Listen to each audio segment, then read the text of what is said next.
Evening and welcome to Imagine Garden China today. I am yours, Farah. I am Xiao. And today we embark on an incredible journey through one of the most fascinating transformations of our life, the rise of China as a global powerhouse.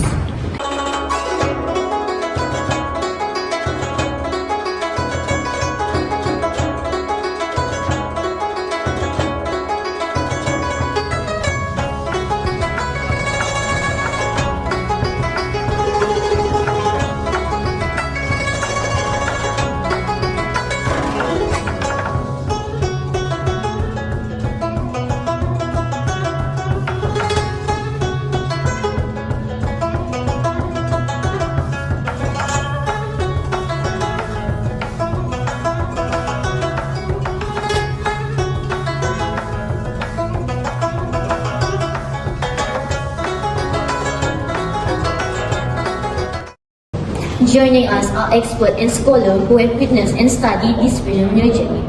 They will provide insight into China's economic strategies, its role in global supply chains, and the cultural shift that accompanies such rapid growth. So, let me introduce our panels. China's Development Analyst, Mr. Rushaidi Sadani.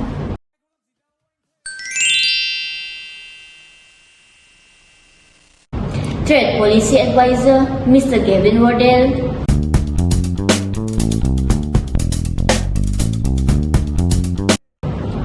Technology and International Relations Specialist, Mr. Alfarius.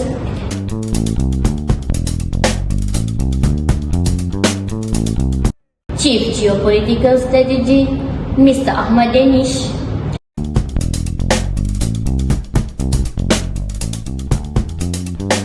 And the only woman in our list of panels, Ms. Yulfara Sabrina Hadari, the Director of Systemic Risk Analysis.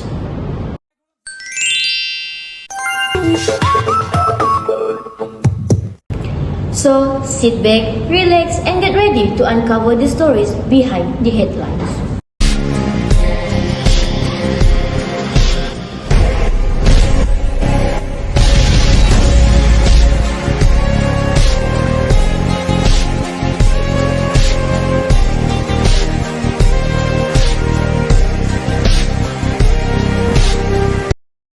Mr. Rushaidi is one of the experts in China's theories and affairs, and considering the current recognition of China's rise, could you explain the theory that aligns with China's recent ascendancy to global prominence?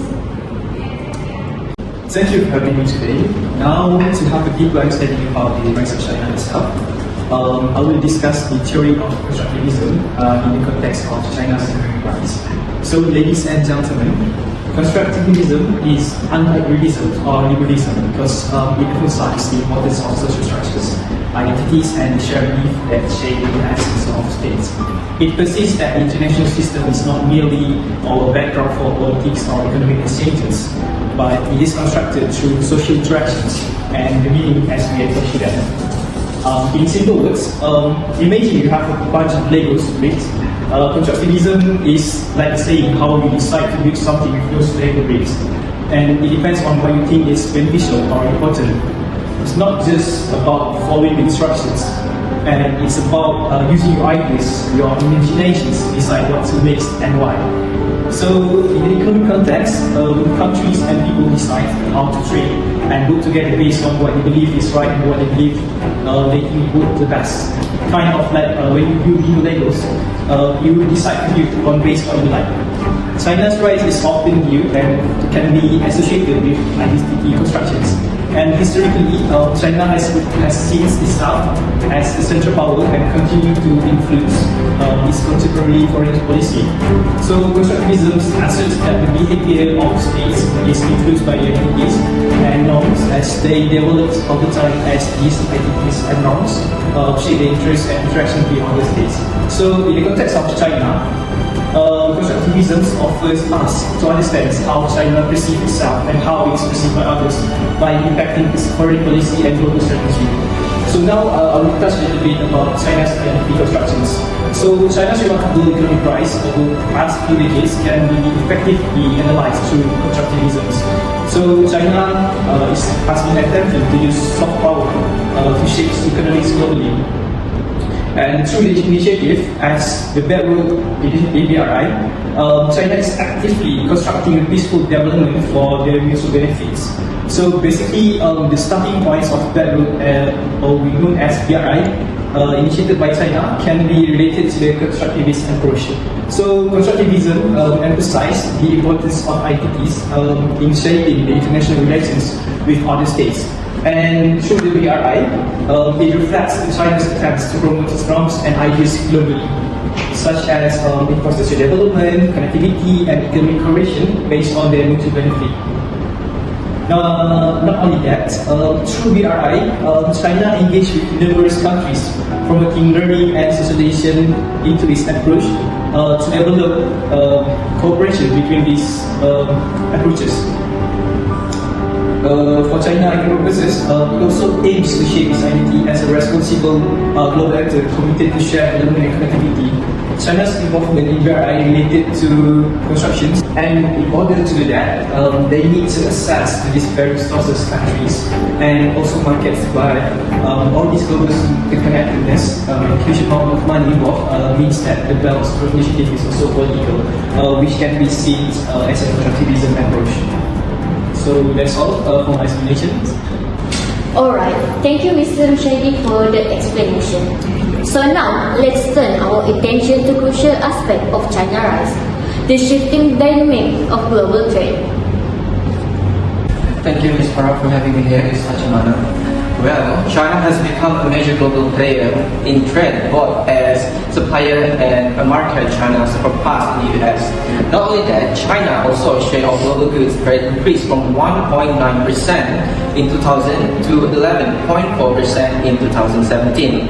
And China now is the largest export destination for 33 countries and the largest source of import for 65 countries.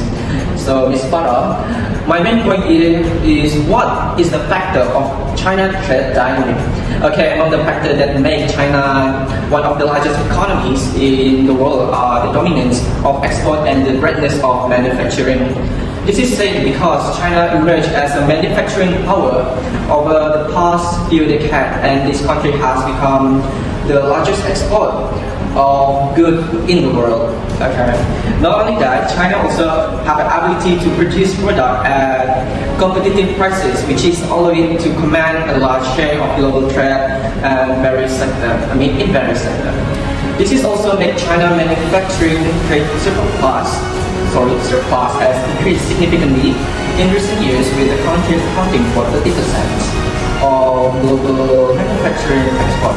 That's why China is now called as the world factory. Okay. Besides that, the second factor that drives the dynamic formation of China in trade is infrastructure and connectivity. Well, this is because infrastructure and connectivity play an important role in shaping of China trade. Okay, and its position in the global economy. For example, I'll give you an example. A study was conducted showing how Asian country and three Asia countries such as India, China, and Japan have positive relationship in infrastructure and trade connectivity. The study proved how the infrastructure lead to increase the trade connectivity in China. Well, move to our last factor. Another factor that leads to the formation of trade dynamic of China is through bilateral and regional trade of agreement.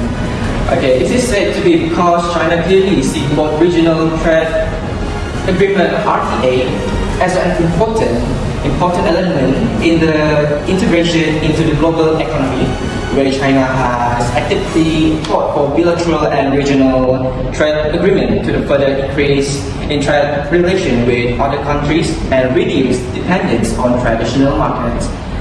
As far as we can tell, China bilateral and regional trade agreement are able to help expand its market significantly by expanding its market, access by reducing trade barrier and tariff with partner country.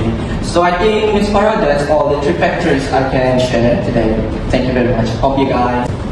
We enjoyed the thoughtful discussion on China's global dynamics that Mr. Rodel has provided. As we continue our exploration, we shift our focus to another critical aspect, China's groundbreaking advancement in technology. Thank you, Ms. Kwak, for inviting me. One of the key factors is state guidance and resource. The Chinese government has played a crucial role in guiding and funding technological developments. State-backed initiative has provided strong support for research and innovation, enabling China to advance rapidly in various technological fields. Adding to that, China's economic growth has been also significantly. The commoditization of Chinese technologies has made them more affordable for developing their countries and various social groups. This affordability extends particularly to electronic, renewable energy and infrastructure construction. China has indeed become a leader in several strategies technologies such as wireless infrastructure, semiconductor, artificial intelligence, AI, the Internet of Things, IoT, and the quantum technologies. This leadership has reshaped the global digital orders, giving China significant influence in international affairs. One of the major risks is the potential for China to exploit or deploy technology in a way that challenge the core interests and values of other nations, especially the US, the United States. Another concern is the contest for global technology standards setting. This competition can significantly impact nations' abilities to maintain their technology status and shape global success. That's all for me. Thank you. We now understand how China's advancement in technology have boosted the country's economy through the technological efforts. As we continue, we now shift our focus to our last panel for this session, which are China's evolving geopolitical and geoeconomic influence. Thank you for having me, Ms. Farah. I will explain about the geopolitical and geoeconomic influence. The Belt and Road Initiative, BRI, launched by China in 2013, represents one of the most ambitious and far-reaching global development strategies in modern history. Its impact is particularly pronounced in regions such as ASEAN, Africa, and Europe. The BRI's influence has extended across geopolitical and geoeconomic dimensions, reshaping relationships, infrastructure, and economic dependency in these regions. So, moving on to the influence in the region, from the geopolitical perspective, in ASEAN, the BRI has significantly enhanced connectivity, driving the development of infrastructure projects such as ports, railways, and highways. This increased connectivity not only facilitates trade and economic activities, but also strengthens China's strategic partnership with ASEAN countries. By investing heavily in regional infrastructure, China has positioned itself as a pivotal partner in ASEAN's development, thereby increasing its influence in regional politics and decision-making process. Moving to the geoeconomic influence for the ASEAN, economically, the BRI has led to a surge in Chinese investment and trade within ASEAN. Infrastructure projects have catalyzed economic growth, integrating regional economies more tightly with China's. Notable examples include the establishment of economic corridors like the China-Indo-China Peninsula Economic Corridor, which has bolstered regional integration and development. Moving on to the influence in Africa, from the geopolitical perspective, in Africa, the BRI has strengthened the bilateral relations between China and African nations by positioning itself as a key partner in Africa's development through extensive infrastructure investment. China has enhanced its geopolitical influence across the continent. This partnership extends China's soft power, portraying it as a crucial ally in African development efforts and a counterbalance to Western influence. Moving on to the geoeconomic influence, the economic impact on the BRI in Africa is profound, with large-scale infrastructure projects, including railways, ports, and highways, improving connectivity and facilitating trade. These developments have spurred economic growth and offer new opportunities for commerce and investments.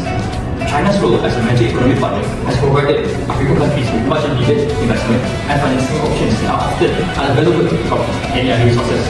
Furthermore, the BRI has enabled China to secure access to critical resources essential for its own economic needs.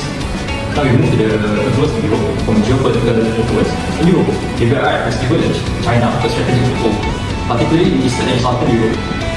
Through significant investment in critical infrastructure such as ports and railways, this has caused division within the European Union, with some member states welcoming Chinese investment, while others remain cautious about potential political and economic policy. This strategic influence of China in Europe through the BRI has implications for the broader geopolitical landscapes, influencing European-China relations and internal EU dynamics. Then we move on to the geoeconomic influence. The BRI has led to increase Chinese investment in Europe, enhancing trade routes and economic links between China and European countries. For example, the Budapest-Belgrade Railway. The project aims to enhance transport links between Central and Southeastern Europe. So in conclusion, China's emergence as a dominant geopolitical and geo-economic power through initiatives like the BRI underscores the profound transformation occurring in global politics and economy. With its extensive infrastructure and strategic investment, the BRI has positioned China at the forefront of global development. That's all from me. We are grateful to all of our esteemed panelists for their priceless insight on China's rise in a variety of fields. As we come to end of this session, we are looking forward to our next talk, which will be led by Chiang and panel Ms. Sabrina on her discussion about the multifaceted implications due to China rise. Moving to you, Chiang. Thank you, Farah. We have now at last reached our last topic, the various aspects of China rise. Ms. Sabrina, you are in a unique position to discuss the complex ramifications on China's risk as you specialize in rich and dynamic of the current global dynamic system, especially on the rise of China. What are your opinion on this, Ms. Sabrina? Thank you, Chiang. There are several pivotal issues to understand the multifaceted implications of China's ascent, where we may analyze through three prospects such as economic competition, geopolitical alliances, and geopolitical tensions. On the first prospect, which is economic competition, China's rapid economic growth and its significant role in global trade have led to increased economic competition, often culminating in trade wars. China's large trade surplus with many countries, particularly the United States, has been a source of tension. This imbalance has led to tariffs and trade barriers as other nations attempt to protect their industries and reduce deficits. It also raised questions on the fair trade practices, intellectual property rights, and market access.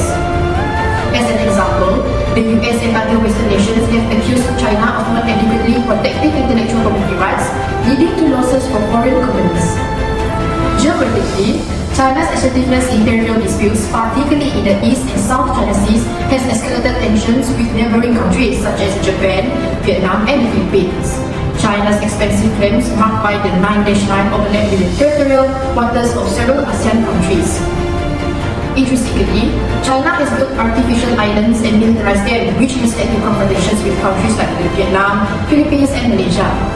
Its expansive claims and military buildup in these regions have triggered concerns over stability and security, leading to increased military presence and diplomatic maneuvering by other nations.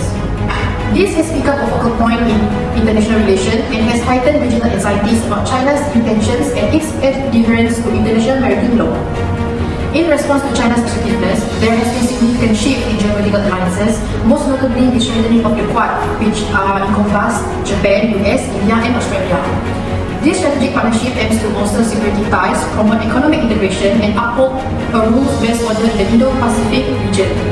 The Quad members conduct joint military exercises such as the Malabar exercise to enhance interoperability and demonstrate their collective commitment to regional security. In addition to military cooperation, the Quad concentrates on economic projects such as the Supply Chain Resilience Initiative (SCRI), which seeks to decrease reliance on China by diversifying and securing supply networks. The Quad serves as a counterbalance to China's assertive behavior and aims to ensure that regional stability and prosperity are maintained through transparent and inclusive development initiatives. In conclusion, China's rise brings a complex mix of opportunities and challenges in economic, geopolitical, and alliance spheres. Addressing these implications emphasize nuanced diplomacy, adherence to international norms, and constructive engagement to reduce tensions and promote a stable global order that benefits all nations. I think that will be all from my part. I pass it to you again, Chiang. Thank you. Thank you, Ms. Sabrina. So now we have already reached the end for our talks, Emerging the Dragon, China's Today. The talk show discussed China's economic progress, technical advancement, geopolitical and geo-economical threats, as well as its implication in depth with experts from a variety of professions. It focused on how the rise of China has transformed global trade dynamics, influencing international relations, and new trends in innovations and governance. The show aims to create a better awareness of China's position in today's globe and its implication for future global dynamics. Thank you.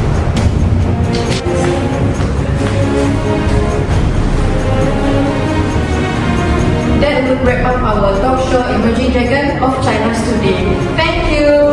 Wow.